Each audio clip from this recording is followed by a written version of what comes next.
Hi guys! Welcome back to my channel. So, in this video, tuturuan ko kayong gumawa ng Mang Inasal ang alakin observer. So, ipapakita ko lang sa inyo yung mga ingredients ko.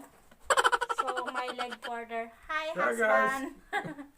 So, may leg quarter tayo. Ito ang best part.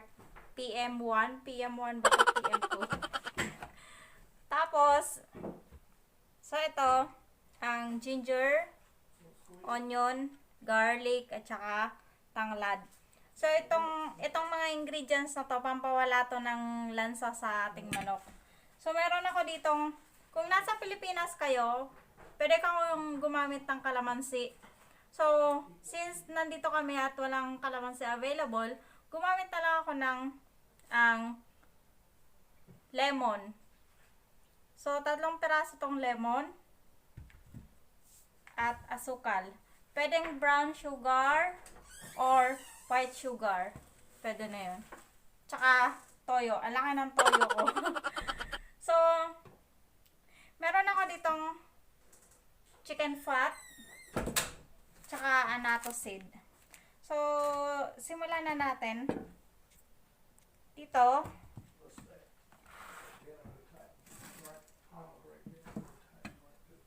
Ayan. Lagyan natin ng ano.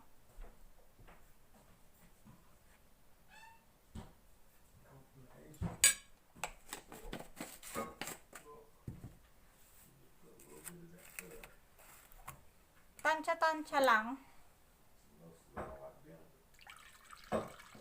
Ayan.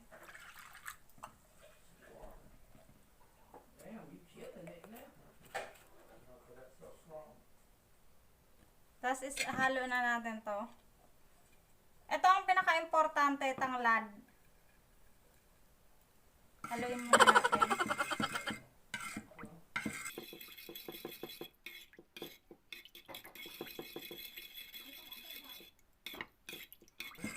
Hindi ko na tinanggal yung mga seeds kasi okay lang yan.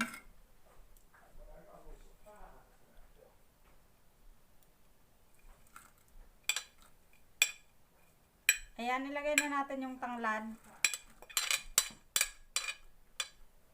Tsaka yung luya, sibuyas, tsaka garlic.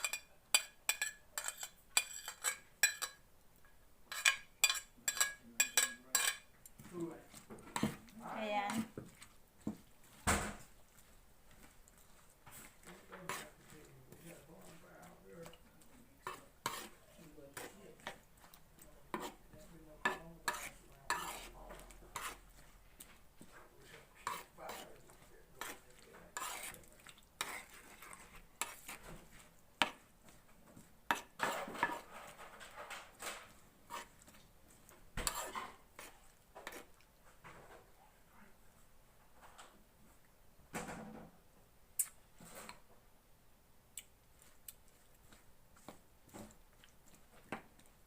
Ayan na. So, ilulubog lang natin siya dito. Ayan.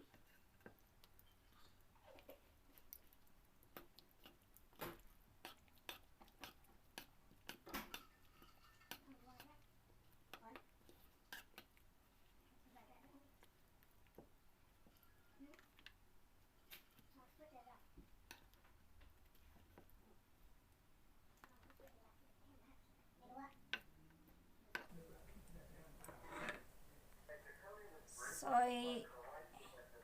i-transfer natin dito.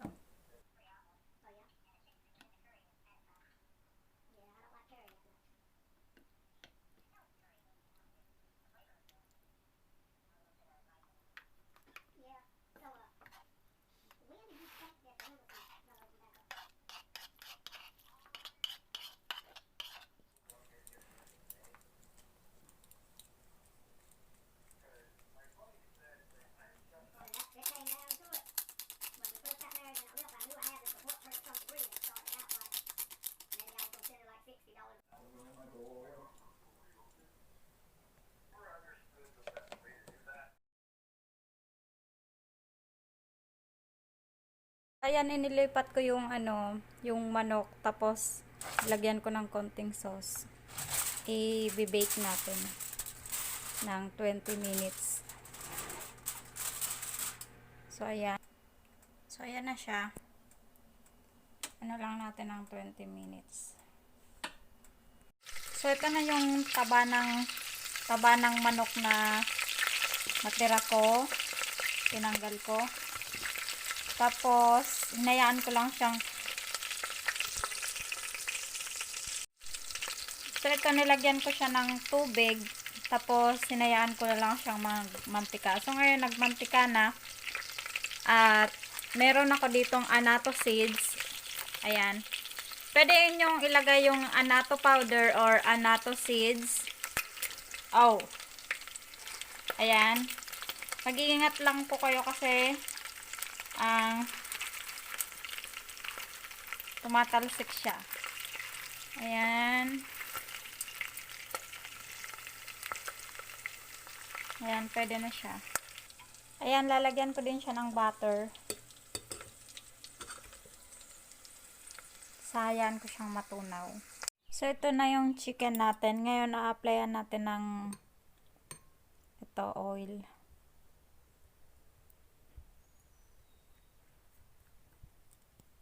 So, ayan na yung ating chicken. Wow. The other one, baby. At ito pa ang ating barbecue. Get these? Yep. Still a lot of.